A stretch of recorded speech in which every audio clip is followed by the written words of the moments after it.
other people. So some of you may be aware, throughout most of this week, it was posted that the Wano Arc will begin in the anime on July 7th. First official episode of the Wano Arc, episode 892, will kickstart the Wano Arc. We'll also get a new opening, which should have been obvious. So that was kind of cool. And what this episode does here, even though it did hype up Wano considerably, come to think about it, we should only technically have 2 more episodes of the Reverie. If that's true, and by the way, I didn't even check out the preview because I know what's ahead. But man, there's a lot to talk about, even with the flashbacks that we got. So we start off the episode with Kaido and Wano. Those who read the manga, we know where that snowy land is. In Wano with Kaido, we've seen that place before with X Drake. We saw it previously with Kaido. The last time we saw Kaido, he was drunk. Well, before he got pissed off about Luffy's bounty going up. Drunk, and we did get somewhat of a flashback of what happened with the kid, but it doesn't take long for tensions to go sky high because Big Mom is on the Denmushi, and I love the Denmushi Big Mom has. They're delivered straight to Kaido, and you see Kaido's face, oh, what does this old hag want now? So we get a conversation with Big Mom and Kaido, which it looks pretty normal for these two, but it's a big deal considering it's two of the Yonko. As you could expect, Big Mom calls up Kaido to say, lay off Straw Hat's head. He's coming to Wano. Kaido's like, whatever, he's mine to deal with. Some business to sort out. Big Mom's like, no. Kaido, if you do that, this is a warning because Mugiwara's head's mine because he has something in mind. Now, I can only assume it has to do with Zeus, considering the fact it's under the possession of Nami, but we'll find out. Which goes to show you the threat that Kaido possesses because Big Mom would not be willing to talk and negotiate with Kaido if he wouldn't be a bit threat to Luffy. So we knew this coming in. And Big Mom says, I'm straight up warning you. Then we get the flashback of how Kaido gets pissed off by Luffy and Law because they screwed up with his small artificial Devil Fruits. We got a flashback to Dressrosa and Punk Hazard and everything that led up to this moment, which wasn't necessary, but again, it's the pacing issues. What are you gonna do? Being said that, we get some pretty interesting information, and Big Mom's like, "You sure you want to do this? Because you kind of owe me one back in the day. That promise." And Kaido's like, "That was a long time ago, so I'm curious what this promise was that she has over Kaido." And he doesn't give a fuck. He's like, "No, if Straw Hats, if Luffy comes to Wano, I'm gonna kill him." That's going to be interesting. He's trying to drink sake. By the way, we don't see Kid anywhere. The last time we saw Kaido there, we saw Kid messed up, and we could assume he's still on Wano. So that's going to happen at Wano because most of the Worst Generation are going to be there because we haven't seen Hawkins yet. We haven't seen Apu, but we know he's working on the Kaido as well because he was on the Denmushi.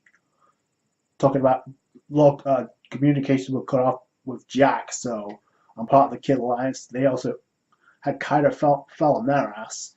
So that has to lead to something. But boy, tensions raised up even immeasurably because of the Big Mom Kaido conversation. They obviously have a connection. And what makes this even more apparent is that, okay, this is a warning from Big Mom.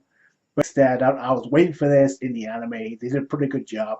It immediately cuts to the Marines, Navy HQ at Marineford. And it comes to find out that the Marines easily hacked in to the conversation, and it's because Big Mom and Kaido allowed them.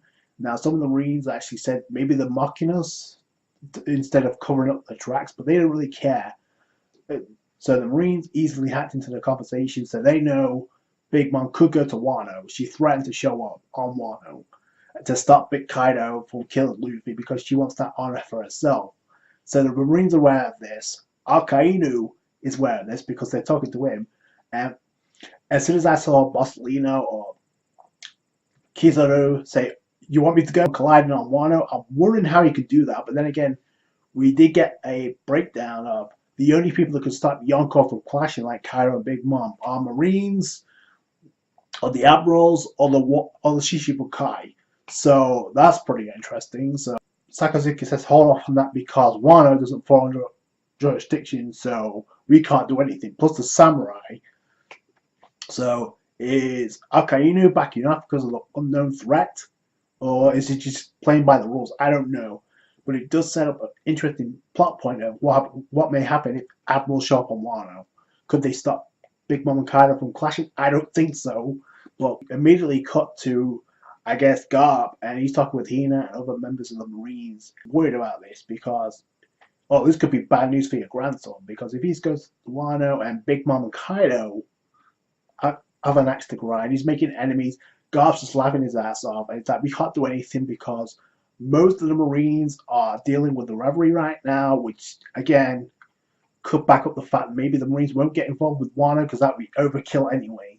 We also come to find out that whatever happened in the past 40 years ago, Kaido and Big Mom that was the reason he was called the hero of the Marines.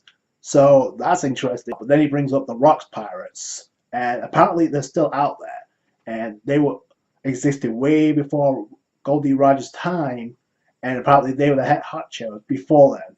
So that'd be kind of cool to find out what's happened with that. So is that implying? So it implies that Big Mom and Kaido were on the same crew. But he did Big Mom because we know from the flashback what happened after she ate pretty much the orphans and Mother Carmel. We don't know much about after that. We know she became a huge pain in the ass to the government. We never knew how she became a Yonko. So how did she bump into Kaido? That's one of the unknown questions I hope we get found out on Wano, considering the fact that the Rocks Pirates have been hyped up to be out there somewhere. That could lead in maybe to the movie. I don't know. For a fact that Bullet is a former member of Goldie Roger's crew, so that could have some implications on that. I don't know.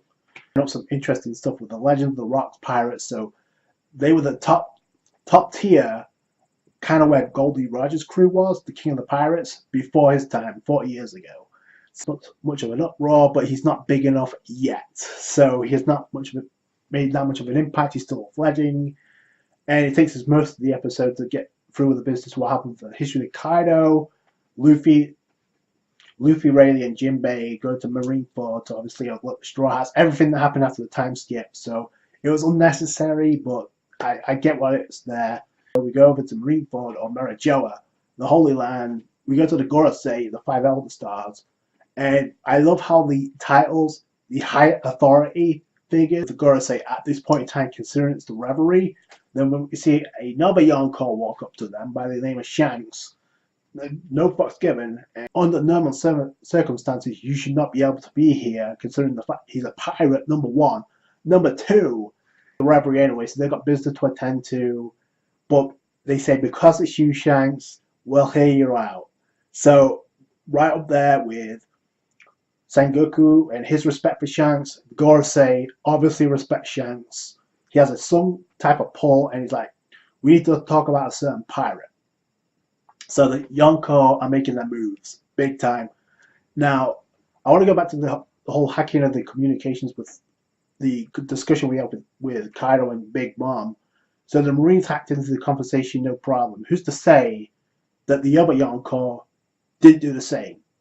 Because I'm pretty sure someone like Blackbeard, this will be useful information, and it's been rumored that maybe Teach would show up on Wano to kill Kaido, take his devil fruit, being a Soen type, and maybe this is how he gets the inside of what's going on. Because if two Yonko show up, who's to say that a third won't show up? Because it's been teased.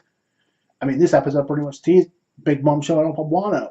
There's a lot of questions, and it hypes up Wano, like I said, which isn't long before it happens in the anime, but boy, this episode, even though it did have flashbacks, it did set up some monster stuff coming our way pretty soon. And with Shanks now meeting with the Gorosei, that is like a question mark. What the is going on with Shanks right now?